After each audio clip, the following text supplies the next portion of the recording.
क्या तुम्हें कभी ऐसा लगा है कि तुमने कोई वादा कर दिया लेकिन उसे निभाना मुश्किल हो गया? या फिर कभी किसी ने तुमसे वादा किया और निभाया नहीं तो कैसा महसूस हुआ? अगर हाँ, तो यह कहानी तुम्हारे लिए है। आज हम एक ऐसी कहानी सुनेंगे जिसमें वादे, दोस्ती और जादू तीनों का मेल है। और हाँ, अगर तुम्हें लगता है कि मेंढक बस चिपचिपे, छोटे और अजीब से जीव होते हैं, तो शायद इस कहानी के बाद तुम्हारी सोच बदल जाए। तो चलो एक जादुई दुनिया में चलते हैं, जहाँ हर चीज संभव है और हर वादा मायने रखता है। बहुत समय पहले की बात है। एक सुंदर महल में एक राजकुमारी रहती थी। उसे अपने महल के बगीचे में खेलना बहुत पसंद था, खासकर अपनी चमकदार सुनहरी गेंद के साथ। वह घंटों तक तालाब के किनारे बैठकर गेंद उछालती, उसकी चमकती हुई सतह को निहारती और सपनों में खो जाती।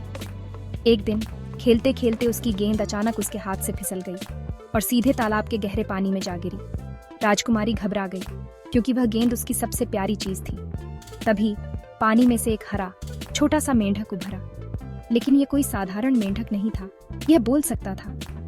मेंढक ने मुस्कुराते हुए कहा, मैं तुम्हारी गेंद वापस ला सकता हूँ, लेकिन बदले में मुझे तुम्हारी दोस्ती चाहिए। क्या तुम वादा करती हो कि मेरी सच्ची दोस्त बनोगी? राजकुमारी ने सोचा, मुझे तो बस अपनी गेंद चाहिए, और जल्दी से बोली, ठीक है, मैं वादा करती हूँ। उसे लगा कि मेंढक से दोस्ती करना तो आसान है, बस गेंद वापस मिल जाए। मेंढक ने तुरंत तालाब में छलांग लगाई और थोड़ी ही देर में गेंद को अपने मुंह में दबाकर बाहर ले आया। राजकुमारी की खुशी का ठिकाना नहीं रहा, लेकिन जैसे ही उसे गेंद मिली, वह मेंढक को धन्यवाद कहे बिना ही वहां से भाग गई। उसे लगा कि अब उसका काम हो गया, अब मेंढक की कोई जरूरत नहीं। उस रात जब सब सो रहे थे, अचानक महल के दरवाजे पर टप टप की आवाज आई। राजकुमारी ने देखा कि वही मेंढक महल के दरवाजे पर खड़ा है और उसने दरवाजा खटखटाया। राजा ने राजकुमारी से पूछा, बेटी, यह मेंढक यहाँ क्यों आया है? राजकुमारी ने डरते डरते सारी बात बता दी।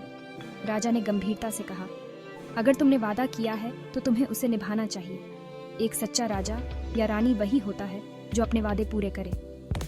मजबूरी में ही सही, राजकुमारी ने मेंढक को महल के अंदर बुलाया।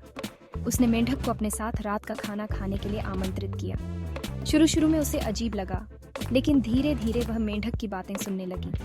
मेंढक बहुत समझदार और मजेदार था। राजकुमारी को उसकी बातें अच्छी लगने लगी। उसे एहसास हुआ कि मेंढक में भी अच्छाई और दोस्ती की भावना है। राजकुमारी ने मेंढक को दिल से धन्यवाद कहा और उसे गले लगाया। उस पल में उसने सच्ची दोस्ती और अपने वादे की अहमियत को समझा। तभी अचानक एक जादुई चमक के साथ पूफ, मेंढक एक सुंदर और दयालु राजकुमार में बदल गया। सब हैरान रह गए। असल में वह राजकुमार एक जादू के कारण मेंढक बन गया था। केवल सच्ची दोस्ती और निभाया हुआ वादा ही उस जादू को तोड़ सकता